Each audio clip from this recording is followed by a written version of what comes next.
చిట్టి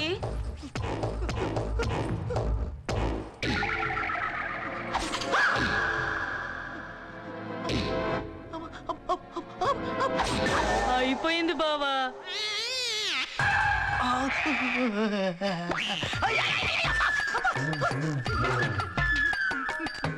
బావా ఏంటే బండా కుండ? పాలకుండ. పాలకి కుండ గ్లాసులో కదిలే తెస్తారు. నేను కొంచెం బండ, అందుకే ఈ పాలకుండ. నువ్వు కొంచెం బండ కాదే పెద్ద కొండ. అవి కండలా కాదు, పెద్ద కొండ. నీ ముందు నేను సచ్చిన తొండ. కాదు, నువ్వు నా సున్నుండా, నేనే నీకు అండదండ. రా భయపడకుండా తాగు పాలు కడుపు నిండా. నీది గుండా గుండ, నీకు నాకు శోభను పెట్టే నీ మొహం బండ. దొరికితే రోగలు బండ నీ.